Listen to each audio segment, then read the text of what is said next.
मेरे प्यारे छात्र एवं छात्राओं, तो आप लोग लगातार जो है 12th की परीक्षा की तैयारी करते करते जा रहे हैं और हमें पूर्ण विश्वास है कि आप जल्द ही पूरा का पूरा सिलेबस कंप्लीट कर लीजिएगा। हिंदी के सीरीज में लगातार मैं आपको कविताओं का एक्सप्लेनेशन समझा रहा हूँ ताकि आप 100 मार्क्स इंग्लिश के साथ साथ 100 मार्क्स हिंदी की भी पूर्ण तैयारी कर सकें, क्योंकि इससे फ़ायदा ये होने वाला है आपको कि आपको जो है एग्ज़ाम में बेस्ट मार्क यानी बेहतर अंक प्राप्त होगा। तो चलिए एक और कविता आप ही के किताब दिगंत भाग 2 से लिया गया है, जिसका नाम है हार जीत। तो आज मैं आपको इस कविता का एक्सप्लेनेशन समझाऊंगा, ऑब्जेक्टिव कराऊंगा और सारी बातें आपको मैं बताऊंगा, जिससे कि आप इसकी पूरी तैयारी कर पाएंगे और एग्ज़ाम में बेस्ट तरीके से इससे रिलेटेड प्रश्नों का उत्तर दे पाएंगे। तो हार जीत कविता का नाम देख लो, क्या है? हार जीत। और इस कविता को लिखने वाले कवि का नाम है जी अशोक वाजपेयी। क्या नाम है? अशोक वाजपेयी। और ये एक गद्य कविता है, मतलब आपको लगेगा जैसे कि कहानी के स्टाइल में लिखा हुआ है। गद्य कविता है, नई प्रकार की रचना है, गद्य कविता है, लेकिन ये कविता के सीरीज में ही है और आपको इसके बारे में अभी मैं एक एक लाइन एक्सप्लेनेशन देने वाला हूँ। तो सबसे पहले जानते हैं कवि परिचय। सबसे पहले कवि परिचय, ठीक है? देखते हैं।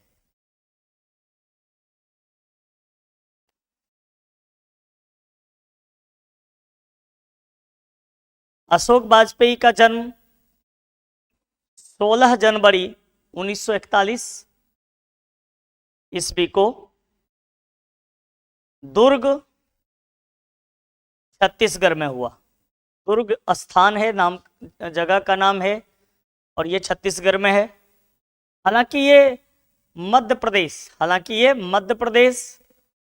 के सागर नामक स्थान के मूल निवासी थे। अब माता का नाम निर्मला देवी और पिता जो थे इनके, उनका नाम था परमानंद वाजपेयी। अब प्रारंभिक शिक्षा इनका जो है गवर्नमेंट हायर सेकेंडरी स्कूल सागर में हुई और सागर विश्वविद्यालय से ही इन्होंने बीए की डिग्री प्राप्त की। उसके बाद ये जो है सेंट स्टीफेंस कॉलेज दिल्ली से इन्होंने अंग्रेजी में एमए किया। अंग्रेजी भाषा में एमए किया। अच्छा, अब इस बात को जान लें कि ये भारतीय प्रशासनिक सेवा के अधिकारी थे और इन्होंने अपने जीवन में कई महत्वपूर्ण जिम्मेवारियों का निर्वाह किया। महात्मा गांधी अंतर्राष्ट्रीय हिंदी विश्वविद्यालय के प्रथम कुलपति के पद से इन्होंने सेवानिवृत्ति ली, सेवानिवृत्त हुए यानी रिटायर हुए। किस यूनिवर्सिटी से? तो महात्मा गांधी अंतर्राष्ट्रीय हिंदी विश्वविद्यालय, ठीक है? आगे जानते हैं इनके बारे में कुछ और बातें। इनकी रचनाएं दिल्ली में रह करके इन्होंने जो है स्वतंत्र लेखन का कार्य किया। इनकी कविता संग्रह, कविताएं इन्होंने जो लिखी है, शहर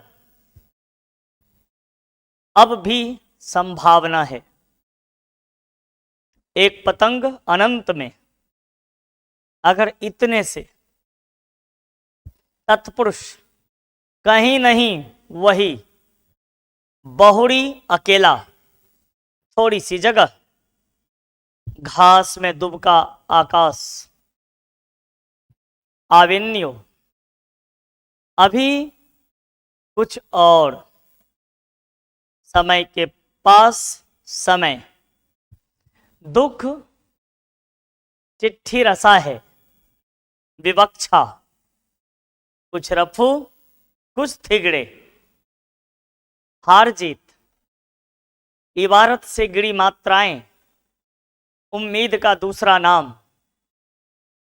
ये कविता संग्रह इन्होंने अपने जीवन में लिखा। आलोचना कुछ ऐसी कहानियां जिससे किसी कुरीतियों पर या किसी परंपरा पर अगर हम टिप्पणी करते हैं तो उसे कहते हैं हम लोग आलोचना। फिलहाल कुछ पूर्वग्रह, समय से बाहर, सीढ़ियां शुरू हो गई है। अच्छा, नेक्स्ट है कविता का जनपद, संपादित कृतियां। अच्छा, इन्होंने कुछ पत्रिकाओं का भी संपादन किया, जैसे तीसरा साक्ष्य, साहित्य विनोद। उसके बाद है पुनर्वसु, कविता का जनपद और कला विनोद, स्तंभ लेखन, कभी कभार, कहीं नहीं वही काव्य संग्रह के लिए अशोक वाजपेयी को 1994 ईस्वी में साहित्य अकादमी पुरस्कार से सम्मानित किया गया। अब सम्मान इन्हें कौन कौन सा मिला, तो साहित्य अकादमी पुरस्कार इनको मिला। हाँ, दयावती मोदी कवि शिखर सम्मान, कवि शेखर सम्मान भी इन्हें मिला। तो ये थोड़ा सा जो है कवि के बारे में अगर आप कुछ बातें याद रखते हैं, उनका जन्म, उनकी मृत्यु इत्यादि इत्यादि, कहाँ पे जन्म हुआ था और कौन कौन से किताबों की रचनाएं की, किस तरह से उन्होंने अपने जीवन को बेस्ट एंड बेस्ट बनाया, ये सारी बातें अगर आप याद रखते हैं तो इससे क्या होता है कि ऑब्जेक्टिव के प्रश्न आप आराम से लिख सकेंगे, कोई परेशानी नहीं होगी।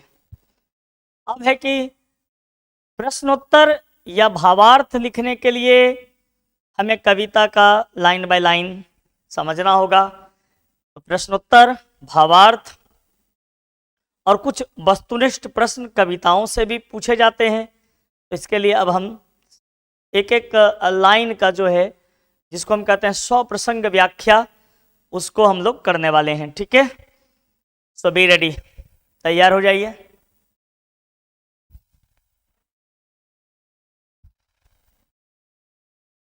सो रेडी,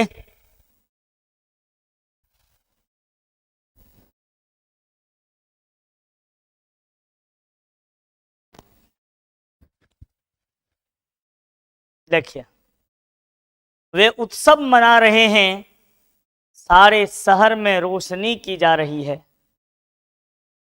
उन्हें बताया गया है कि उनकी सेना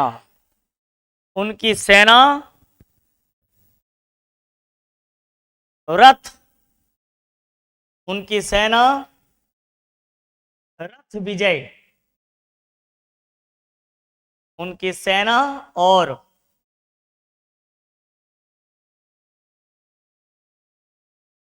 रथ विजय प्राप्त कर लौट रहे हैं।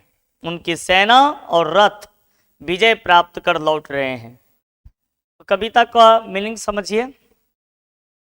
ये कविता उस स्थिति का वर्णन कर रहा है जहाँ पे कि जनता के बीच, नागरिकों के बीच इस समाचार को फैलाया गया है कि हमारी सेना जीत चुकी है, हम लोगों ने विजय प्राप्त कर लिया है। पूरा शहर, पूरा देश इस बात का उत्सव मना रहा है कि हमारा जो है, हमारी सेना जो है वो जीत कर आ रही है। सारे लोग उत्सव मना रहे हैं, सारे शहर में रोशनी की जा रही है, उत्सव का माहौल है। और इस बात की जानकारी सबको है कि सेना और उसके साथ जो रथ युद्ध के लिए भेजा गया था वो सभी एक साथ विजय प्राप्त करके शहर में लौट रहे हैं।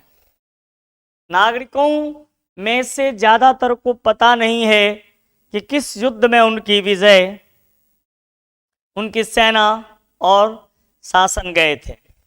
यहाँ कवि बता रहे हैं कि सच्चाई को छुपाया जा रहा है। किसी को यह पता नहीं कि कहाँ पे युद्ध हुई, किस प्रकार की युद्ध थी, सेना किस तरह का युद्ध लड़ने के लिए वहां गए थे, किसके खिलाफ युद्ध हुई थी। इन सारे विषय से लोग अवगत नहीं है।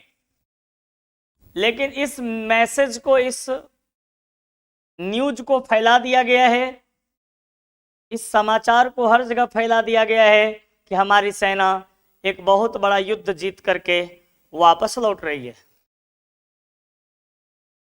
युद्ध किस बात पर था इसकी भी जानकारी लोगों को नहीं है। यह भी नहीं कि शत्रु कौन था, किसके खिलाफ हमने युद्ध लड़ा, पर वे विजय पर्व मना रहे हैं। लेकिन विजय पर्व मनाने की तैयारी में लोग व्यस्त हैं। लोगों को बस इतना ही पता है कि हमारी सेना युद्ध करने गई थी और अब हम लोग विजय ध्वज लेकर के, विजय पताका लहराते हुए वापस लौट रहे हैं। यहाँ पे कभी पूरी तरह से इस सिस्टम के बारे में बता रहे हैं कि जो युद्ध होता है उसमें हमारे सैनिक शहीद होते हैं।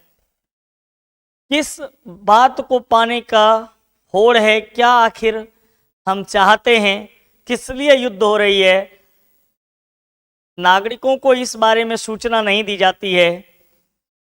लेकिन हाँ, इस बात की सूचना नागरिकों को जरूर दी जाती है कि हम विजयी हो चुके हैं, हमारी सेना लौट कर आ रही है, हमने युद्ध जीत लिया है। आगे देखो, उन्हें सिर्फ इतना पता है कि उनकी विजय हुई, उनकी से आशय क्या है यह अभी स्पष्ट नहीं है। उन्हें सिर्फ ये बताया जाता है कि उनकी विजय हो गई है। उनकी का क्या मतलब है, किसकी विजय हुई, सेना की विजय हुई या शासक की विजय हुई या आम जनता नागरिकों की विजय हुई, इस बात को बताने के लिए कोई तैयार नहीं, किसी के पास पूछने का अवकाश नहीं, कोई इस बात को जानने की कोशिश भी नहीं करता है। किसी को इतना फुर्सत नहीं है कि इस बात को जाने कि आखिर किसकी विजय हुई है। नागरिकों को नहीं पता कि कितने सैनिक गए थे और कितने विजयी वापस आ रहे हैं। अच्छा, सेना के संख्या का भी ब्यौरा नहीं दिया जाता है कि आखिर कितने सैनिक गए थे इस युद्ध में लड़ने के लिए, कितने लोग वहां से वापस आ रहे हैं, इस बारे में नहीं बताया जाता है। सिर्फ इतना ही बताया जाता है कि बस हमारे सैनिक लड़ाई करने गए थे और हमने युद्ध जीत लिया है, हम युद्ध जीत करके आ रहे हैं। खेत रहने वालों की सूची और प्रकाशित है। खेत रहना का मतलब हो गया मैदान में शहीद हो जाना, यानी युद्ध में शहीद होने वाले जितने भी हमारे सैनिक हैं उनका भी सूची और प्रकाशित है। उनके बारे में भी पूरा ब्यौरा नहीं दिया जाता कि आखिर इस युद्ध में हमारे कितने सैनिक शहीद हुए। सिर्फ एक बूढ़ा मशक वाला है जो सड़कों को सींचते हुए कह रहा है कि हम एक बार फिर हार गए हैं, और गाजे बाजे के साथ जीत नहीं, हार लौट रही है। मशक वाला होता है, जो कि मशक कहते हैं, जो कि चमड़े का जो थैला होता है जिसमें कि पानी भर करके, पहले तो जो है घड़ा का प्रयोग लोग करते थे, तो चूंकि वो मिट्टी का होता था टूट जाता था, तो बाद में प्लास्टिक वगैरह आ गया। उस टाइम जो है प्लास्टिक के बर्तन नहीं होने के कारण लोग जो है चमड़े का थैला बना करके उसी में पानी भर लेते थे और उसी पानी से सींचते थे। सींचने का यहाँ सेंस है कि सड़कों को गीला करते थे ताकि धूल ना उड़े। तो जो मशक वाला था, जो सड़क सींचने वाला व्यक्ति था, जो सड़कों पे पानी डाल रहा था ताकि जो है रथ जब वहां से गुजरे तो धूल ना उड़े, तो वो सच्चाई बयान कर रहा है। वो कह रहा है कि देखो ऐसी कोई बात नहीं कि हम जीत गए हैं, जीत की कोई बात ही नहीं है, हम फिर हार गए हैं, फिर हमारे कई सैनिक शहीद हो गए हैं, और ये गाजा बाजा जो बज रहा है ये हमारे जीत का नहीं बल्कि हमारे हार का जो है प्रतीक है कि हम हार गए हैं। फिर एक बार हमारे कई एक सैनिक इस बेकार के युद्ध में शहीद हो चुके हैं। ठीक है, आगे देखो।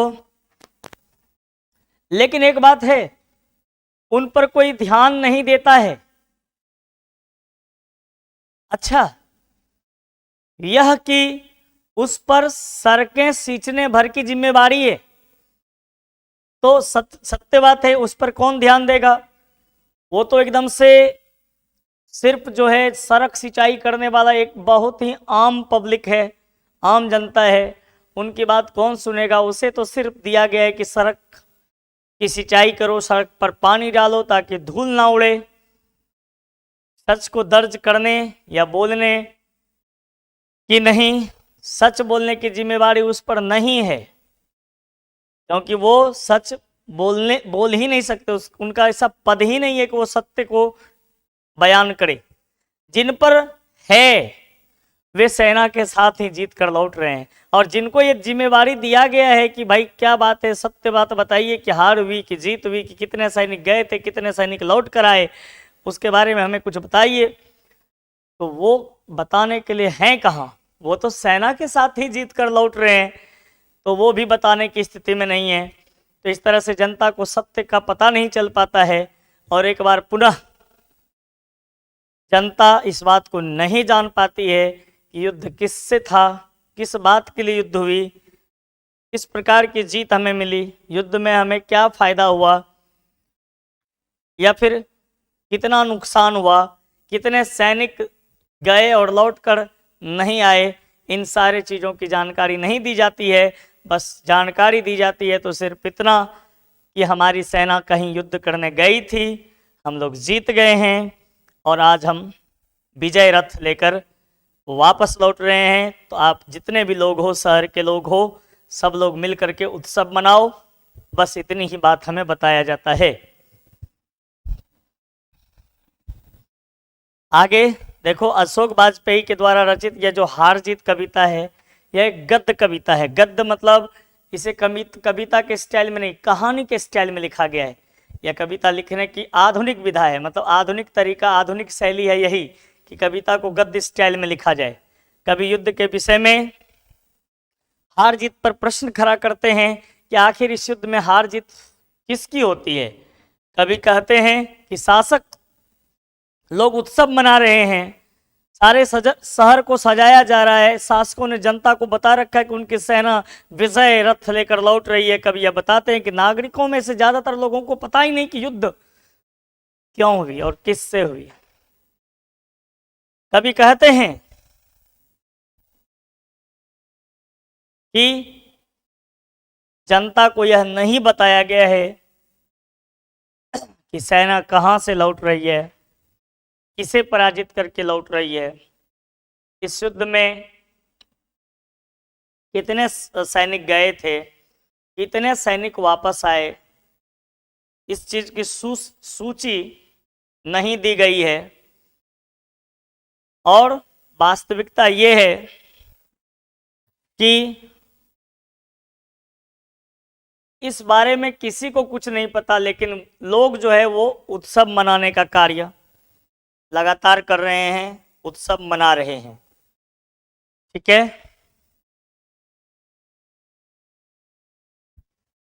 यह विजय किसकी है? सेना की, शासक की, जनता की? कोई नहीं पूछता। हाँ, एक बूढ़ा मशक वाला है जो सड़कों पर पानी का छिड़काव कर रहा है ताकि उन शासकों को जो रथ के साथ आएंगे उन्हें धूल ना पड़े। वो जरूर कहता है कि हार हो गई, एक बार फिर हम हार गए, गाजे बाजे के साथ जीत नहीं हार लौट रही है। पर उसकी ओर किसी का ध्यान नहीं जाता। यहां यह बिल्कुल ध्वनित होता है, ऐसा प्रतीत होता है कि युद्ध में जो हार जीत होने की बात होती है वो होती नहीं, विनाश होता है। जनता को सिर्फ काम पर लगा दिया जाता है ताकि वो सोच ना सके युद्ध में किस प्रकार की जीत हुई, कितना फायदा हुआ, इन सारे विषय पर कोई कुछ बताने के लिए तैयार नहीं होता है। अब देखो प्रश्न उत्तर, उत्सव कौन और क्यों मना रहे हैं? तो शासक वर्ग के साथ सारा शहर उत्सव मना रहा है। और क्यों मना रहा है? क्योंकि हमारी सेना युद्ध जीत कर आ रही है। और ये उत्सव मनाया नहीं जा रहा, मनवाया जा रहा है शासक वर्ग के द्वारा जबरदस्ती। क्योंकि शासक वर्ग को यह दिखाना है कि जनता जो है वो हमेशा हमारे पक्ष में रहे। और हम उन्हें अगर कह रहे हैं कि युद्ध हुई थी, सेना गए थे, वो कोई सवाल ना करे, बस उत्सव में भाग लेकर के इन बातों को भुला दे और हमसे किसी प्रकार का कोई प्रश्न ना किया जाए। जैसे नागरिक क्यों व्यस्त है? क्या उनकी व्यस्तता जायज है? तो देखो, नगर में क्योंकि उत्सव मनाया जा रहा है तो नागरिक भी उस उत्सव में भाग ले रहे हैं, इसलिए वो व्यस्त हैं। लेकिन उनकी व्यस्तता जायज नहीं है, क्योंकि विजय का विवरण उनके पास नहीं है, इस बात की जानकारी नहीं है कि किसकी विजय हुई, राजा की, सेना की कि प्रजा की। यह मात्र एक आवेश में आकर के लोग इस प्रकार का उत्सव मना रहे हैं, या फिर यूं कहें ये जो है आदेश का पालन हो रहा है। क्योंकि सरकार की तरफ से यह आदेश दे दिया गया है, राजा की तरफ से आदेश है कि शहर में उत्सव मनाया जाए, क्योंकि हमारी सेना जीत कर लौट रही है।